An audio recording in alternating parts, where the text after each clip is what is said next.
Assalamualaikum warahmatullahi wabarakatuh.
Alhamdulillahi Rabbil Alamin.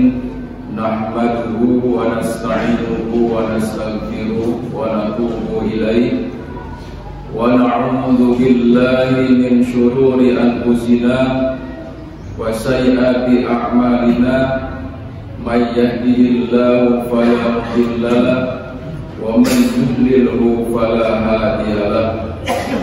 Ashhadu an la ilaha illallah wahdahu la syarika lah wa ashhadu anna Muhammadan abduhu wa rasuluh la nabiyya wa la rasula ba'da. Allahumma salli wa sallim wa barik ala sayyidina Muhammadin wa ala alihi wa ashabihi ajma'in wa 'anil tabi'ina wa tabi'ihim bi ihsan ila yaumiddin, amma ba'd. Fa ya ibadallah, usikum wa nafsi bi taqwallah wa ta'atihi la'allakum turhamun. Qala Allah ta'ala, a'udzu billahi as-sami'il 'alim minasy syaithanir rajim. Ya ayyuhalladzina amanu taqullaha haqqa tuqatih wa la tamutunna illa wa antum muslimun. Hadirin jamaah Jumat rahimakumullah, Tidak terasa kita semua pada kesempatan ini merasakan betapa nikmat Allah Subhanahu wa Ta'ala terasa di dalam diri dan hati kita. Waktu demi waktu bergulir, kemerdekaan yang Allah berikan kepada bangsa Indonesia yang sangat dirahmati Allah Subhanahu wa Ta'ala ini sudah 79 tahun. Oleh karena itu, maka mari kita sama-sama untuk muhasabah diri. Selama bangsa Indonesia diberikan udara kemerdekaan yang sudah begitu lama ini, waktu itu adalah sangat berharga dalam rangka untuk muhasabah diri. Karena kita sebagai hamba Allah Subhanahu wa Ta'ala tidak perlu untuk membayar karunia nikmat Allah Subhanahu wa Ta'ala itu, tetapi yang diwajibkan kepada kita adalah untuk mensyukurinya dengan jalan melaksanakan segala ketaatan hanya kepada Allah Subhanahu wa Ta'ala. Kemudian yang kedua, berupaya menjadi manusia yang berguna, manusia yang bermanfaat. Dan juga yang ketiga, mari kita berupaya berusaha untuk tidak membuat kerusakan di muka bumi yang Allah cintai. Jamaah Jumat rahimakumullah. Maka untuk mewujudkan menjadi hamba yang bersyukur atas nikmat Allah Subhanahu wa Ta'ala, terutama dalam menikmati usia kemerdekaan Indonesia yang ke-79 ini, paling tidak ada 5 sebagai tindak lanjut daripada kemerdekaan itu. Yang pertama adalah mari kita senantiasa melakukan satu muhasabah diri kita, bagaimana kita mensyukuri atas nikmat Allah Subhanahu wa Ta'ala dengan lebih mendekatkan diri kepada Allah. Karena dalam satu pembukaan yang kita baca, dalam pembukaan Undang-Undang Negara Republik Indonesia tahun 1945 adalah atas berkat rahmat Allah yang Maha Kuasa, dan dengan didorongkan oleh keinginan luhur supaya berkehidupan dan kebangsaan yang bebas. Maka disitulah bangsa Indonesia, terutama kaum muslimin khususnya, berupaya bertekad untuk lepas dari kaum penjajah. Maka kita yang pertama adalah kembali memutar sejarah itu, membaca kembali, mengingat-ingatkan kembali bahwa mulai daripada perjuangan itu adalah dimulai dari iktikad yang baik, sehingga Allah Subhanahu wa Ta'ala akan terus memberikan kepada kita keluasan hati dan kemudahan dalam setiap melakukan segala pembangunan yang sudah kita programkan, yang sudah kita rencanakan. Jadi yang tugas yang pertama adalah bagaimana kita mohon dan doa kepada Allah Subhanahu wa Ta'ala agar Allah tetap berikan hidayah, petunjuk dan juga keistiqomahan di dalam melakukan, yaitu perbuatan-perbuatan yang bermanfaat baik untuk diri kita sendiri, keluarga kita, masyarakat, dan pada umumnya adalah untuk negara kesatuan Republik Indonesia. Kemudian yang kedua adalah bagaimana kita membangun satu kualitas atau komunitas daripada kehidupan masyarakat itu adalah dimulai dari rumah tangga kita masing-masing. Maka insya Allah anak dan keturunan kita ini adalah yang pertama akan dibangun jiwa dan raganya dengan melalui pendidikan yang bermentalkan moral yang mulia.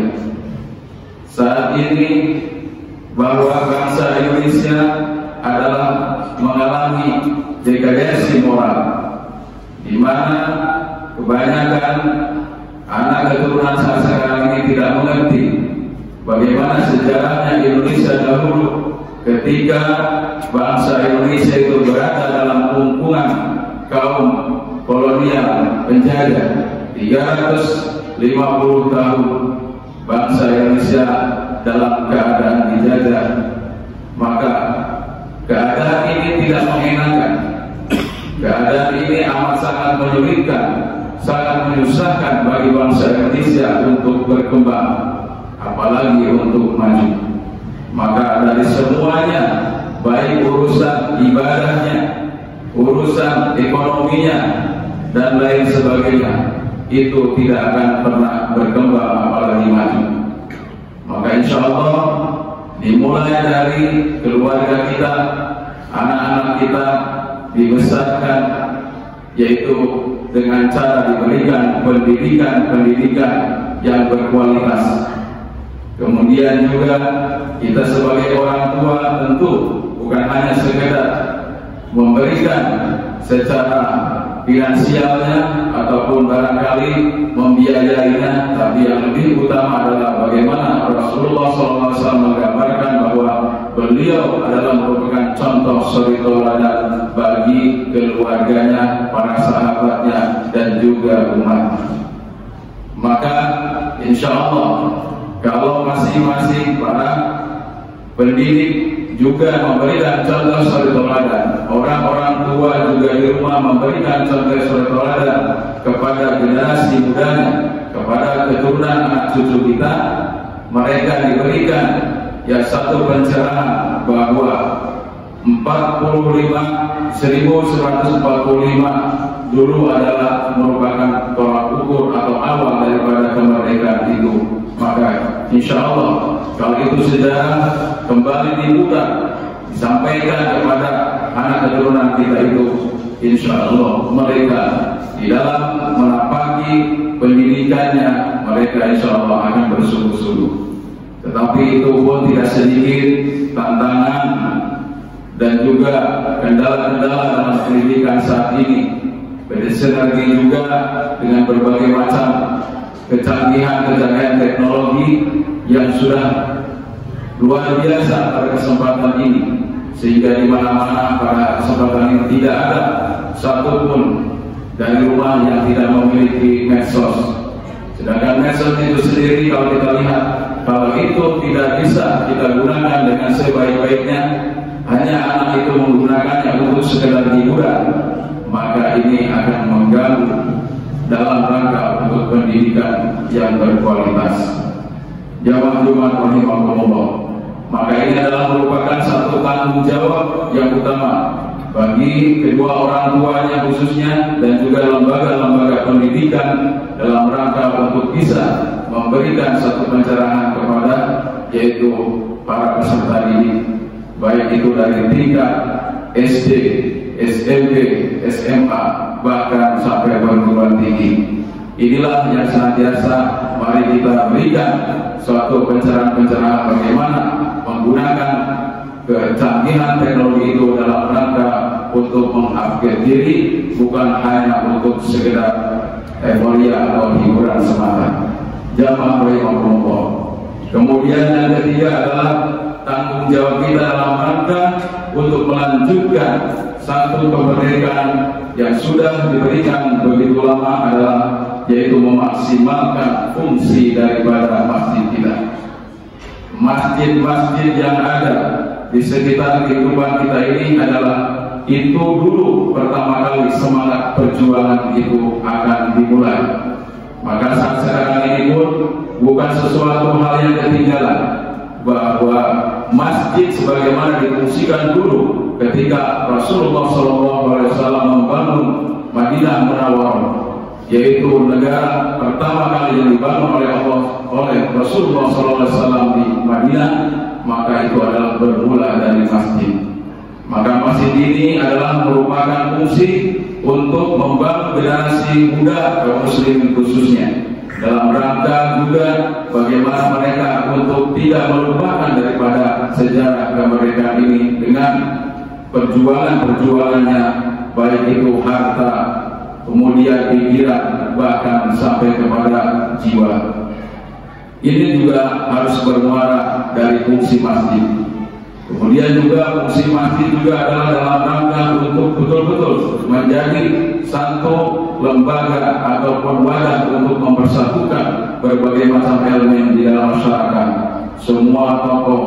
Kemudian di situ juga ada semuanya elemen masyarakat, mulai dari kapasitas petaninya, kemudian juga dari kapasitas orang pendidikan, kemudian juga termasuk juga para orang-orang yang bidangnya dalam bidang ekonomi, dan semuanya itu juga bisa berkumpul di masjid, kemudian berkolaborasi bagaimana untuk menciptakan dan membangun citra generasi muda yang akan datang.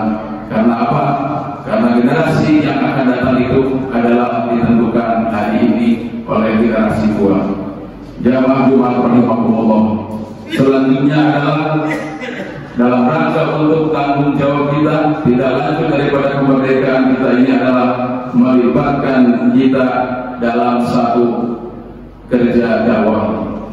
Karena dakwah itu adalah merupakan tugas seluruh umat manusia, khususnya umat Islam.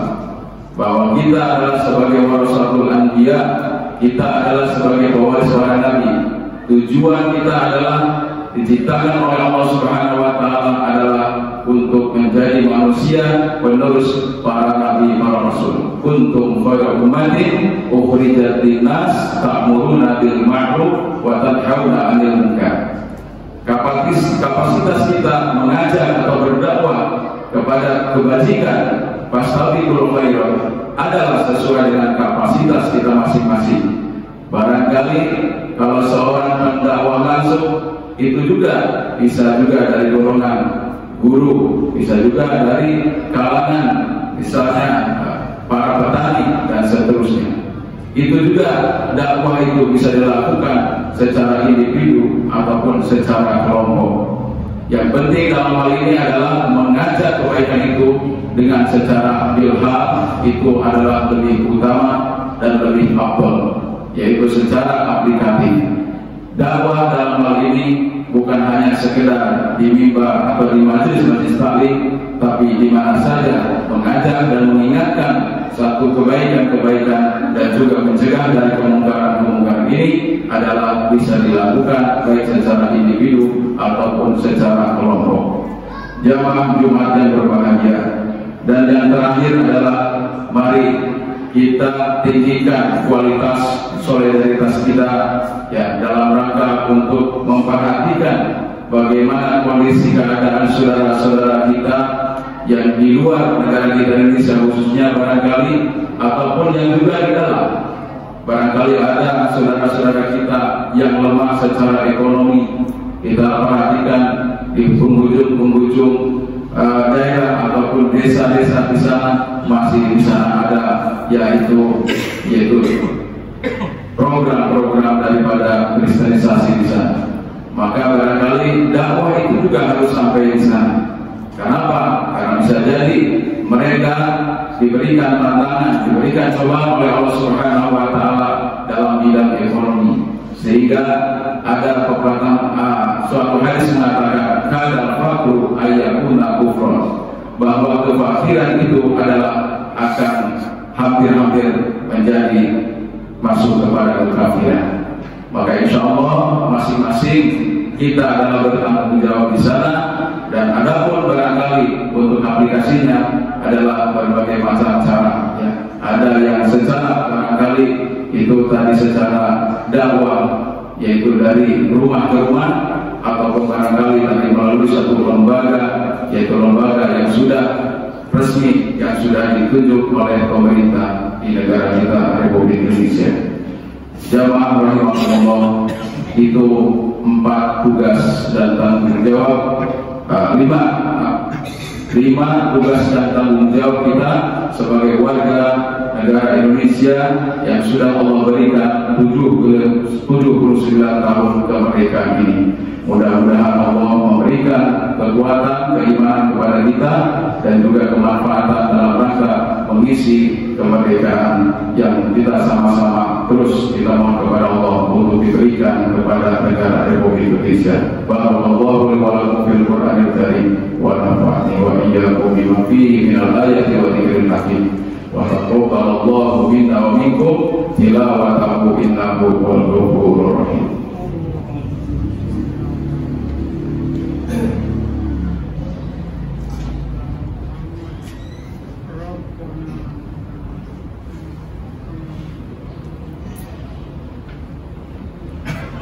Alhamdulillahi rabbil alamin wal 'aqibatu lil muttaqin wala 'udwana illa 'alal zalimin. Asyhadu an la ilaha illallah wahdahu la syarika lah wa asyhadu anna Muhammadan 'abduhu wa rasuluh. Allahumma shalli wa sallim wa barik ala sayyidina Muhammadin wa ala ali sayyidina Muhammad wa ala ibadillahi sholihin, amma ba'd. Fa ya ibadallah, usikum wa nafsi bitaqwallah faqad faza al-muttaqun. Aw kama qala ta'ala, a'udzu billahi minasy syaithanir rajim. Bismillahirrahmanirrahim. Ya ayyuhan nasu u'budu rabbakumul ladzi khalaqakum wal ladzina min qablikum la'allakum tattaqun. Hadirin jamaah Jumat yang berbahagia, mari kita kembalikan memori kita kepada satu peristiwa besar, yaitu 79 tahun yang lalu, tepatnya pada tahun 1945, bangsa Indonesia diberikan kemerdekaan, yaitu dengan atas berkat rahmat Allah yang Maha Kuasa. Oleh karena itu, maka langkah-langkah dan tidak lanjut kita adalah yang pertama, mari kita selalu muhasabah diri kita, sudah sampai mana kemampuan kita, kemanfaatan kita, baik untuk diri kita dan juga untuk orang lain. Kemudian kita lanjutkan muhasabah ini adalah dalam rangka juga untuk memperbaiki bagaimana juga dalam kondisi keluarga kita, bahwa tanggung jawab anak cucu kita itu adalah dari kita. Kemudian juga bagaimana juga kita untuk senantiasa meningkatkan kualitas solidaritas kita dalam rangka untuk buah Islamnya ini, bukan hanya sekedar dalam rangka untuk mencari kehidupan dunia saja, tapi sementara kita tidak ada satu solidaritas kepada orang lain, mobil khusus kepada saudara sesama muslim. Dan insya Allah dengan itu kita akan jadikan sebagai abdan syakur, hamba yang senantiasa bersyukur. Innallaha wa malaikatahu yusholluna 'alan nabi ya ayyuhalladzina amanu shallu 'alaihi wa sallimu taslima. Allahumma ighfir lil mu'minina wal mu'minat wal muslimina wal muslimat al ahya'i minhum wal amwat bi rahmatika ya arhamar rahimin. Allahumma arinal haqqa haqqan warzuqna ittiba'ah wa arinal batila batila warzuqna ijtinabah. Allahumma la sahla illa ma ja'altahu sahla wa anta taj'alul huzna idza syi'ta sahla. Allahumma innaka ta'lamu anna hadhihi al-qulub qad ijtama'at ala mahabbatik wa taqat ala ta'atik wa ta'ahadat ala nusrati syari'atik wa wathik Allahumma rabitataha wa wathik Allahumma rabitataha wa wathik Allahumma rabitataha wa adim wuddaha wa hdiha subulaha wa amlaha binurika alladhi la yahdu wa shrah suduraha bi faidil imani bik wa jamil tawakkul alaik wa ahliha bi ma'rifatik wa amin ala syahadati fi sabilik innaka ni'mal maula wa ni'man nasir. Wa sallallahu ala sayyidina Muhammadin wa ala alihi wa sahbihi ajma'in walhamdulillahi rabbil alamin. Ibadallah, innallaha ya'muru bil 'adli wal ihsan wa ita'il qurba wa yanha 'anil fahsya'i wal munkari wal baghi ya'idukum la'allakum tadhakkarun wa la dzikrullahi akbar. Aqimus shalah.